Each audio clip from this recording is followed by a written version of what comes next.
আল্লাহর হাবিব জনাব মুহাম্মদ রাসূলুল্লাহ সাল্লাল্লাহু আলাইহি ওয়াসাল্লামকে এক সালাম দিয়েছেন, আসসালামু আলাইকা ইয়া রাসূলুল্লাহ। আমাদেরকে যখন কেউ সালাম দেয় আমরা কি করি? সালামের উত্তর দিই ওয়া আলাইকুম আসসালাম। রাসূল সালামের উত্তর না দিয়ে তায়াম্মুম করা শুরু করে দিলেন।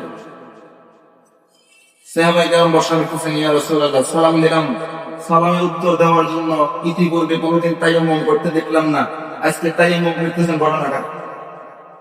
রাসূল বলছেন, সাহাবী তুমি সালাম দিলা, তোমার সালামের পরিপূর্ণ উত্তর যদি আমি দিতে যাই, এই সালামের উত্তরের ভিতরে আমার মাহবুব, আমার মাশরুকের নাম আছে। সুবহানাল্লাহ। বলেন তো দেখি আমাদের মাহবুব কে? আল্লাহ। রাসূল বলেন সালামের উত্তরের ভিতরে আমার মাহবুব আল্লাহর নাম আছে। এই মুহূর্তে আমার ওযু নেই, আমি চাই না আমার মাহবুব, আমার মাশরুক আল্লাহর নামটা বিনা ওযুতে নেই।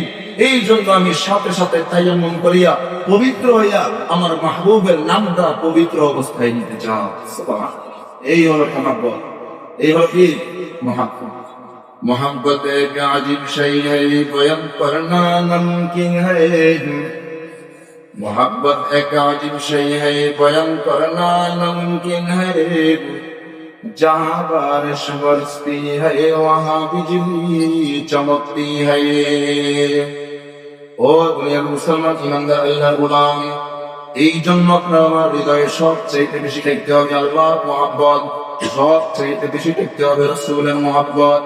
ও দুনিয়ার মুসলমান ইমানদার আল্লাহর গোলাম, হাদিসে পাকের ভিতরে এসেছে সাহাবায়ে কেরামের কাফেলা যখন যুদ্ধের ময়দানে যায়, যুদ্ধের ময়দান থেকে যুদ্ধ শেষে যখন সাহাবায়ে কেরামের কাফেলা রিটার্ন আসবে, ফেরত আসবে, আল্লাহর এক বান্দি বুড়ি মহিলা মদিনাতুল মুনাওয়ারার গেটের মধ্যে তার সন্তানের জন্য অপেক্ষা করতেছে।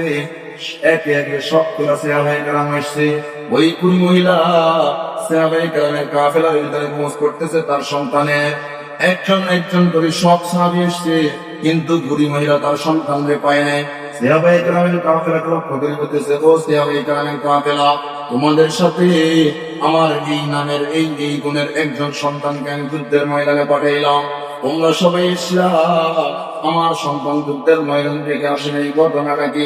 সাহাবায়ে কেরাম বলতেছেন, ও বুড়িমা টেনশন করিয়েন না, কান্না করিয়েন না, আপনার সন্তান আমাদের সাথে যুদ্ধের ময়দানে গিয়েছে সত্য, কিন্তু যুদ্ধের ময়দানে যুদ্ধ করতে করতে, ইসলামের জন্য যুদ্ধ করতে করতে আপনার সন্তান শাহাদাত বরণ করছে।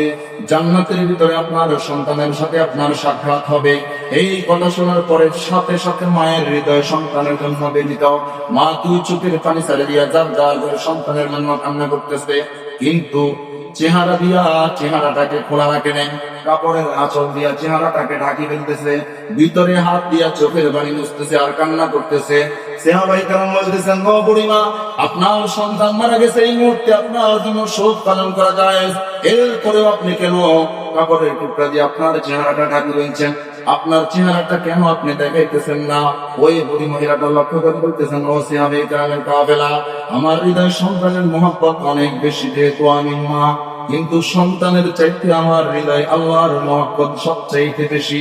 আমি সন্তানের শোকে কান্না করতে গিয়া আল্লাহর হুকুম, পর্দার হুকুম তো লঙ্ঘন করতে পারি না। আমি বুঝাই দিতেছি, ও দয়ার মালিক আল্লাহ, সন্তানের জন্য মহব্বত আছে সত্য, তার চাইতে কোটি কোটি গুণ বেশি আমার হৃদয়ে আপনার মহব্বত। সুবহানাল্লাহ। মায়ের হৃদয় সন্তানের মহব্বত থাকবে, কিন্তু সন্তানের চাইতে বেশি মহব্বত থাকবে কার? আল্লাহ।